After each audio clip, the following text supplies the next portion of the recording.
In questo video voglio rispondere a una delle domande che più spesso mi viene fatta, ovvero: Ale, dove trovi le idee per produrre contenuti audio e video? Resta fino alla fine in questo video perché ti do la risposta e ti insegno qual è il mio metodo di lavoro.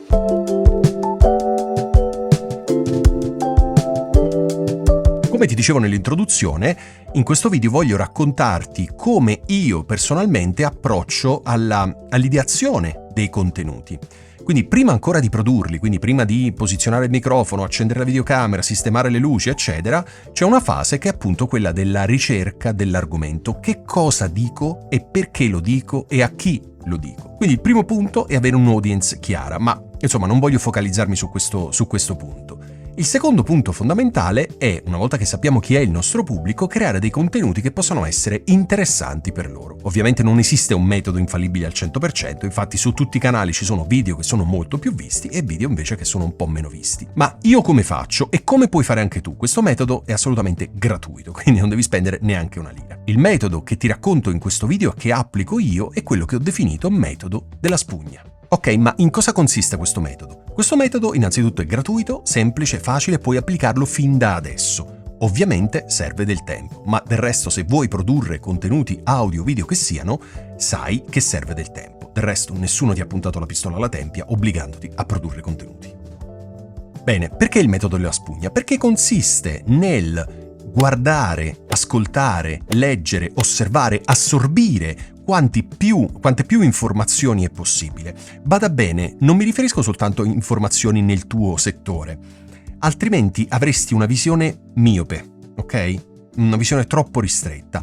Quello che ti serve è acquisire informazioni su tutto ciò che è contiguo, limitrofo al tuo campo di attività, cioè al tuo pubblico, quali cose possono interessare oltre a quelle strette che tu vai a raccontare. Questo è fondamentale per due motivi. Il primo, perché così hai nuove idee, il secondo, perché così impari e migliori. Esistono due tipologie di contenuto: i contenuti utili al tuo pubblico e i contenuti utili a te per produrre i contenuti che sono utili per il tuo pubblico. Che stai dicendo, Willis? Non so se mi sono spiegato bene, ma provo a spiegartelo ancora più semplice. Da un lato ci sono i contenuti che tu devi produrre perché sono utili per le persone che ti seguono, quindi contenuti interessanti per il pubblico in modo tale che il tuo pubblico possa interagire, possa trovare giovamento da quei contenuti. Ma per produrre questi contenuti che sono utili per il tuo pubblico devi studiare, devi apprendere, devi migliorare e per farlo devi fruire di contenuti. Ma di quali contenuti? Nel mio caso specifico io utilizzo tantissimo contenuti non solo che mi spiegano le ultime novità nel campo delle luci, delle macchine fotografiche, dei microfoni eccetera, ma anche libri, video e podcast che mi insegnano ad esempio come parlare meglio nella videocamera, come migliorare, come massimizzare la produttività, e quindi ci sono veramente tantissime cose che possono essere utili, tutte fondamentali, perché se vuoi produrre contenuti devi migliorare te stesso e il modo in cui produci. Prima di andare avanti col video mi farebbe piacere sapere quanto tempo dedichi tu ogni giorno a studiare per migliorare i tuoi contenuti. Ecco, mi farebbe piacere che tu commentassi questo video dicendomi appunto quante ore al giorno riesci a dedicare al tuo miglioramento in funzione dei contenuti che produci, che possono essere video, podcast o quello che sia. Ok? Commenta questo video e poi continua a guardare. Facendo questo nel tempo, vedo che man mano capita sempre più spesso che mi vengono in mente idee mentre guardo dei contenuti, mentre ascolto dei contenuti, mentre leggo dei contenuti, idee che posso sviluppare anch'io per il mio canale. Oppure mi viene in mente mentre guardo un contenuto, metto in pausa e dico ok, aspetta, la luce nello studio anziché in quella posizione ora la metto in quest'altro, faccio dei test e vedo se è meglio o peggio o uguale.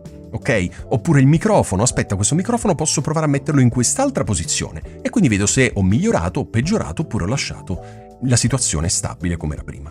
Questo è fondamentale perché se ci tieni a creare dei contenuti che le persone vogliano vedere, questa strada è inevitabile. Devi essere una spugna, devi assorbire il più possibile, ma attenzione. Se il numero di ore che dedichi ogni giorno all'assorbire informazioni, contenuti, eccetera, eccetera, quello che ti ho raccontato finora, è molto maggiore rispetto al numero di ore che dedichi alla produzione di contenuti, c'è qualcosa che non va.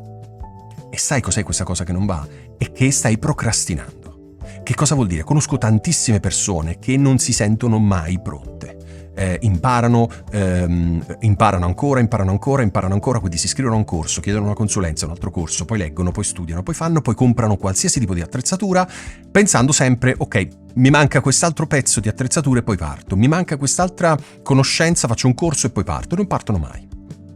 Ok, quindi mi raccomando a non procrastinare, perché questo è controproducente. Quindi il numero in termini di ore di apprendimento, di fase spugna, deve essere uguale o minore ogni giorno alla produzione di contenuti. Questo è fondamentale, perché sennò corri il rischio appunto di procrastinare troppo. Bene, spero che questo video sia stato interessante per te e io ti ho raccontato quello che è il metodo che utilizzo io, chiamandolo metodo della spugna, e spero che appunto ti sia stato utile. Ricordati che per produrre contenuti interessanti per le persone devi migliorare. Del resto lo sappiamo bene, nessuno ti ha puntato una pistola alla tempia dicendoti che devi fare per forza contenuti. Quindi se non hai tempo, non hai voglia, non hai la possibilità di studiare, di migliorare, di imparare, del resto non hai neanche voglia di produrre contenuti di qualità per il tuo pubblico, quindi smettila adesso, in questo istante, perché stai solo perdendo tempo, ok? Perché alcuni vanno avanti e creano contenuti memorabili, contenuti utili, interessanti e altri invece no?